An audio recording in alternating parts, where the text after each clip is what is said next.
This copywriter over here, his name is Johnny Cam. He's only 19 years old and he's already worked with 37, 8 and 9-figure online businesses. He's generated $5 6 million in trackable sales for his clients and worked with a billion dollar company as well. So he's done a lot of things in just the last 5 years in the game. And today I'm going to be chatting with him to figure out his secrets, share what it takes. We've already got an interview on the channel. You can check it out over here. But we're going to go a lot deeper today and we're going to go into a lot of the secrets and let's get into it.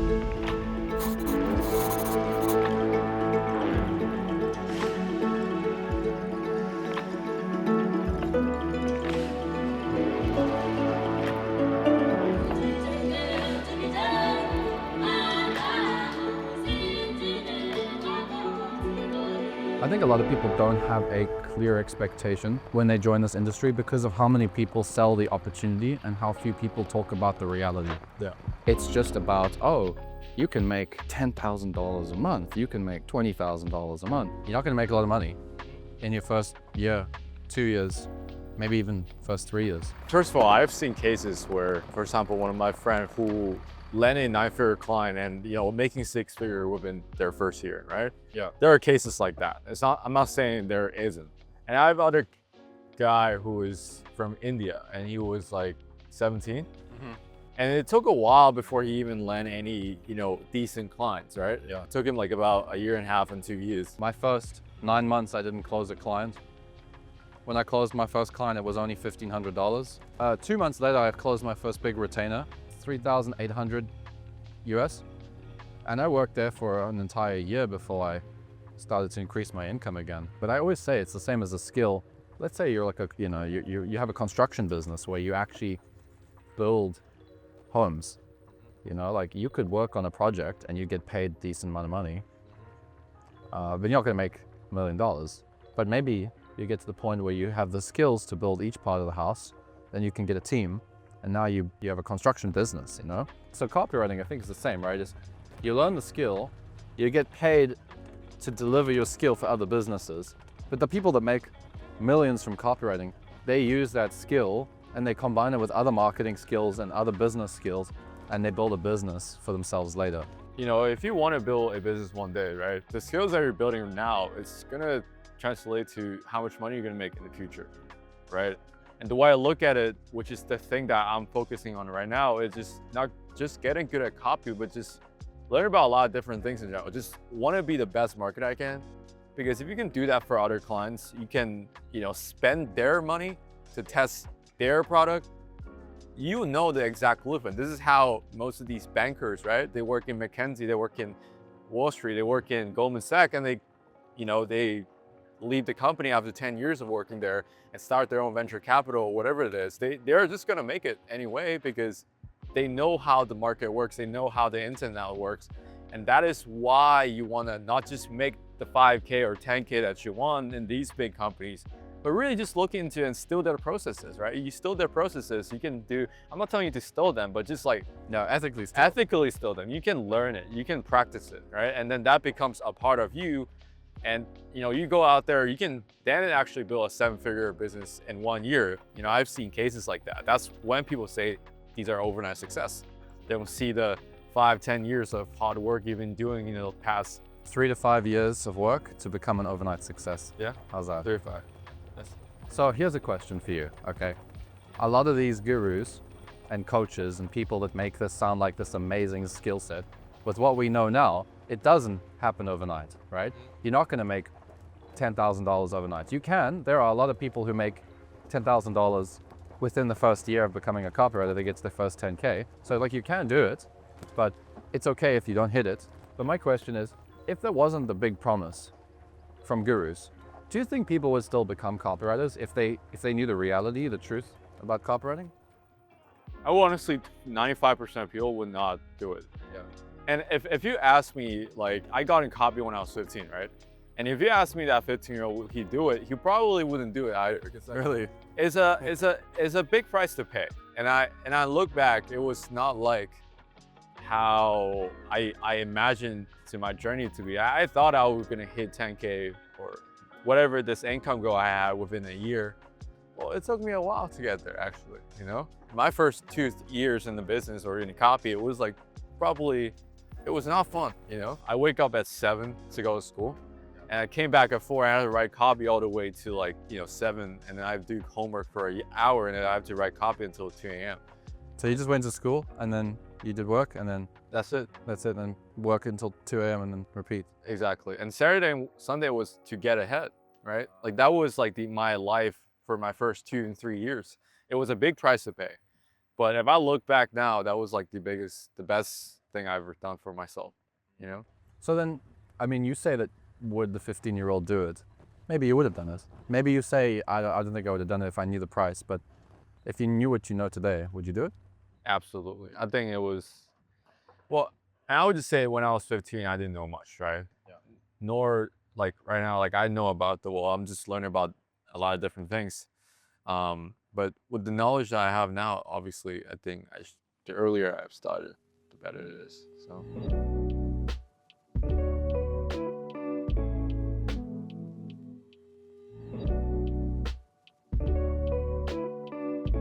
Like if you had to get hired today, what would you do? This is like a thing that you never stop, which is, first of all, you have to get good at copy. Yeah. And I recommend if someone just got into copy, let's say this is like their first month, they should spend the next 3 to 5 months writing daily, right? Writing daily and daily, at least 3, 4, 5 emails a day. And the other thing they should do is really just building their presence online and just taking good photos. And I don't think you have to do like the very advanced personal branding, but just like having good photos of you, but really talking to people in the industry, right? I landed some of the most life-changing opportunity by actually talking to copywriters rather than just business owner. I met business owners through copywriters. So I think that the biggest thing that you should be doing is really just talking to them, right?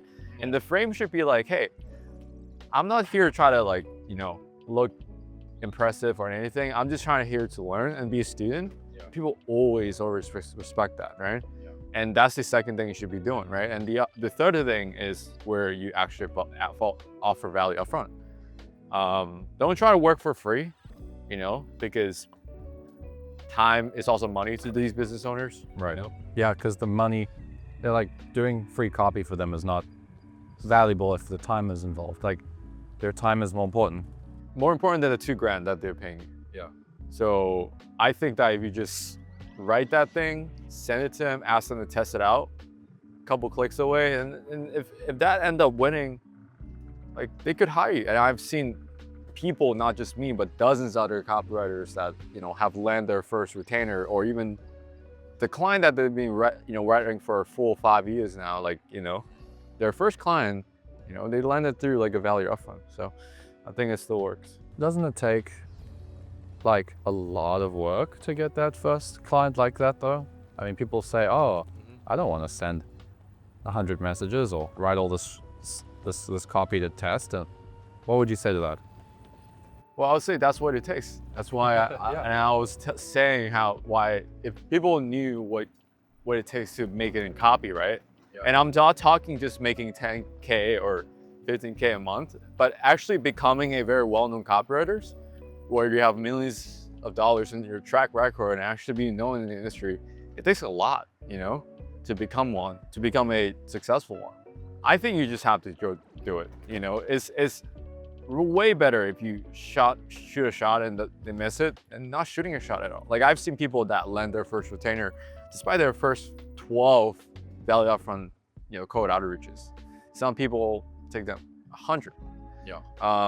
Everybody's different, right? But you just have to figure that out for yourself if you actually want to make it, right? And in fact, sometimes you could be like 180 days away from actually letting your first couple retainers and actually get to 5, 10K a month. You never know. So I think you should just go ahead and do it, right? Yeah. I think the biggest thing as well is when you close that first client, that's when it changes everything like we talked about. But the biggest thing as well is once you close that client, you need to know what to do with that result. Because I actually have worked with many copywriters who have closed a few clients already before. and they don't know how to use that information or those results to get the second client. Because getting the second client's a lot easier because now you got proof, right? But so many people don't use that proof correctly. Once you get that first client, right? Everybody says you should over deliver, give a lot of value, and solidify your position in the company, which is like true. I think you should always do that. But you just got to figure out what that over delivering is for your client, what that means for them. Yeah. Some people are just basically just doing your best at your role and actually hitting the KPI. Some people will be identifying loopholes in an email list, and then you write extra email sequence even they don't tell you to do. It could be a lot of different things. You just have to figure out what that over delivering is, right? Besides just doing the work that they paid for you. And I think that you have to really solidify your position in the company. And I think the companies have people like to do their own roles. They don't want you to overstep them.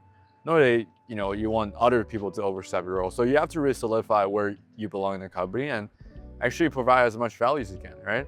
And I would just say a lot of people that I've worked with in the industry are absolutely incredible human beings. They're willing to learn, and they always want to help you to hit that income goal or help you solidify your role in the company. So I think, you just have to work hard and really think strategically what that over delivering means for them.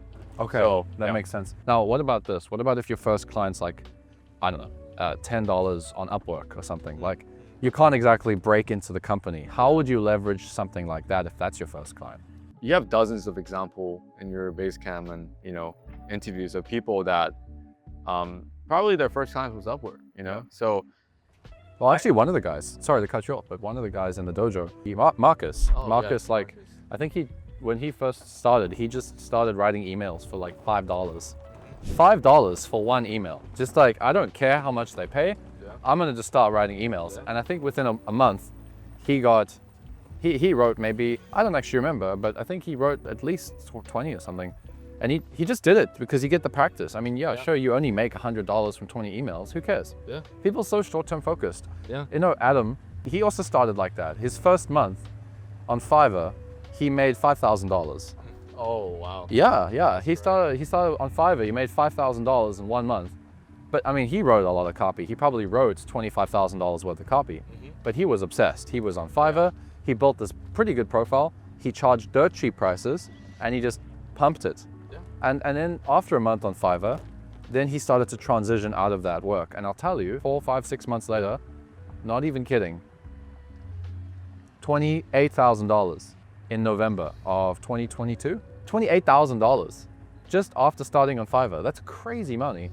And it's because he was willing to do those reps up front, That was very cool. That's very cool, actually. Yeah. I really like his story. I'm sure a lot of people that's watching this video are not just people that want to make an extra 10, 15, 20 grand a month just writing email. I'm sure they want to maybe build a business one day and build $1 million company. So you have to kind of look at these by working with these companies. You will actually know how they got there in the first place, right?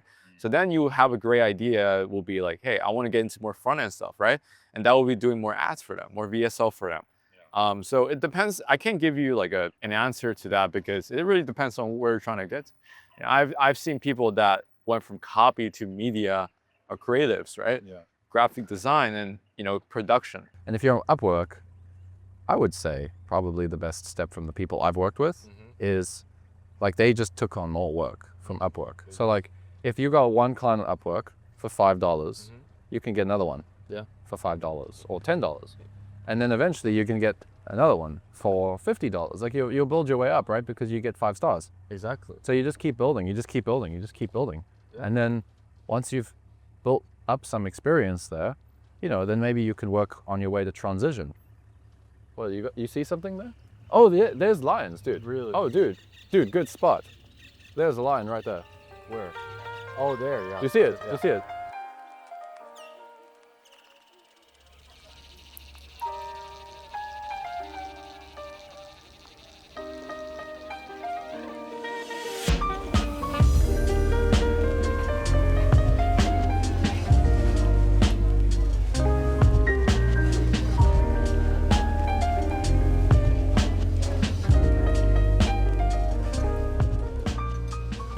We just finished the safari, and let's just do a quick recap. Know what it takes, know that this is going to take time, it's going to require an investment of you, and most people, 95% of people, not going to really want to do this if they know what it really takes. The gurus make it sound way better. That's why most people quit. Go out there and go get that first client. It doesn't really matter whether it's an Upwork client or whether it's a client that pays you a lot of money and you get into the team, get that first client. Over deliver like crazy.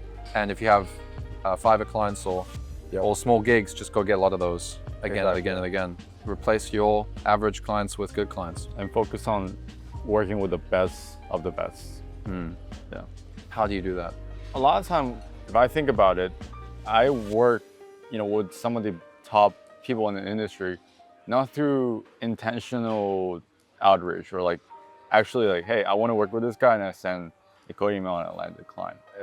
There are cases like that, but most time, if I look back, it was a lot of time it came out of randomness, right? Because from connections, from working with people that were smaller clients, and then eventually they gave me access, obviously with hard work and luck. Eventually I just got into one of those doors, and now I have an access to a lot of top clients. I think that if you want to work with the best, usually it doesn't come by because, hey, you send this code outreach and suddenly you got this gig. Usually it's just when somebody else said, hey, we got this new role that we're hiring, here's a test project, can you crush it, right? Or somebody else say, a big business owner maybe ask you a couple of questions, and are you able to kind of really crush those questions and actually make them realize that you're an expert? Because they don't just let you prepare. In fact, they actually just pop in front of you, and if you're going to take it or not, that depends on you. Right. So randomness are really how you actually work with the top of the top, because they don't just they usually just don't hire through cold outreach, in my opinion. From my experience, they usually hire from either job application, test project, or just connections. So are you ready for that? That's the real question that you have to ask yourself. Most people aren't ready to convert their luck into an opportunity. A lot of burnt out copywriters also get into this situation. If you take on too much and you push yourself too hard, then you never get the opportunities because you're always busy, even if there's an opportunity. I've seen this a lot when I coach copywriters, and I've told you about this before too, right? Where it's someone's working all day, every single day. Test project comes along from a great opportunity, great client, and they don't actually apply. They don't even try the test project properly. They just do very average work because they're burnt out, because they're busy with other clients, and then they miss the opportunity. Take the test project that we've been working on this last week. There's a client that Johnny's working with right now, and we're in the test project phase, and we took a good 5 hours to do work that usually takes 2 hours, just because we really wanted to set a good impression and crush it. But if you're burnt out and you're busy, you don't see those opportunities. So sometimes the best opportunities come when you create space for them. Replace average clients with better clients. It's not about more clients. It's not about I have one, I want to add two, I have two, I want to add three, I have three, I want to add four, I have four, I want to add five. It's more I have 2 clients right now, and I want to take these 2 clients, I want to deliver the best results possible until I outgrow the position. Then I want to replace these 2 clients with clients that are much bigger clients, because now you work with the same, you're working still with 2 businesses, but the impact that you make with your copy is much bigger. I mean, your client recently that you were working with, they started at 10K a month with their email list. Yeah, I would say they were starting very early as a new offer. Right? And then we had a really good month. We had 70K a month, and then we had 100K, 140K a month. And now if we combine all the offers, I think right now their email list went from a good 10, 20, 30K a month to now doing at least over 200K a month. So, that's an extra $3 million a year, almost $3 million a year added to their business just through emails, right? And I couldn't have done that. Obviously, they had great offer, they had great ideas, they had great clients, right? Everything matters, right? But also combining that with, a good messaging, you can absolutely create a massive impact for a client.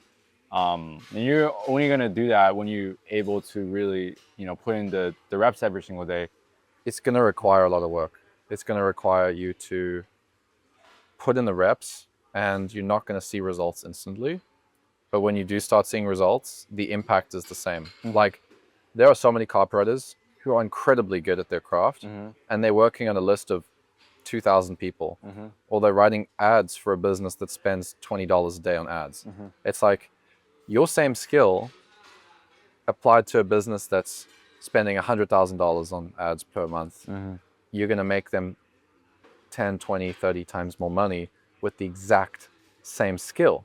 So don't worry so much about the actual money that you make. Focus on the skill. But also, you need to replace those lower paying clients, because you cannot grow and you cannot create wealth for businesses if you're working with small businesses. The same skill is going to create almost no impact if you're working with a small business. So it's about that. It's about replacing clients. And the reason you don't want to go and get more clients is because there's just not enough bandwidth.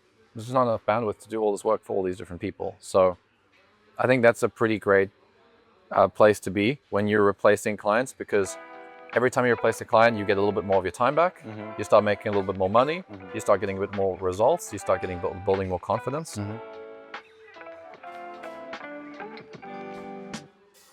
So when I got to around 8K a month, I started following like what we just talked about, replacing the average clients with better clients. Because I was working pretty much full-time. I was working full-time and I wanted to make 12K. I was at 8K and I couldn't do it with the current clients. So what I did was I renegotiated some of my deals. I changed some of the pricing.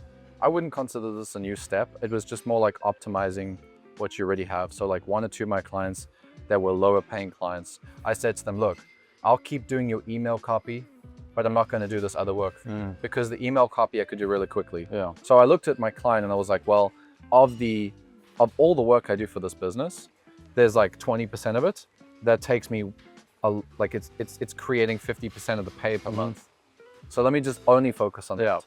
So like the actual deal was 4K, and I said to them, let me just do your email copy and you pay me 2,500 per month. So I went down, I lost 1,500, but that 1,500 saved me 3 days a week. So now I got all 3 days back. And then I closed the client for 6 grand. And that's 6 grand. So 1,500 I replaced with 6 grand. That took me to around like 10, 11K. And then I actually started doing a little bit of consulting. So for me, I started to do a few other things other than just my core skill, which is email copy. You know, let's say you're really good at email copy and you're really good at landing pages and you've been replacing clients.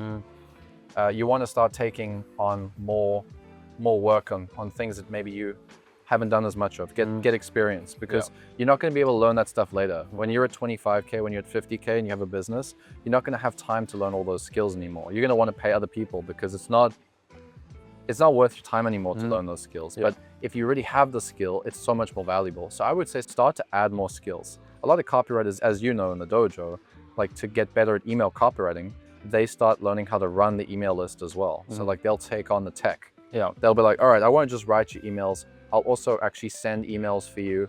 I'll actually also track the data for you. I'll connect it with the sales page. I'll track the sales data. You know, like they like do more of the actual work, you know? Like last month, we had 3 copywriters at about 10K a month join the dojo, and they were around 8K, 9K, 10K a month. And the first thing that I almost always end up telling them is, no one knows you exist. The only reason you're at 9K is because you get referrals.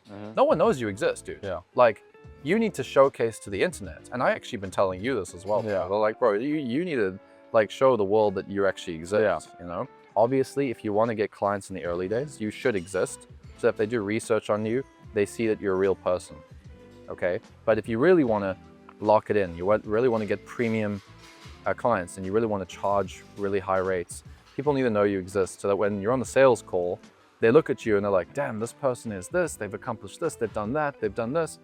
I am impressed by them. So by the time you start speaking, everything you say, they trust more, right? It's like, let's put it this way.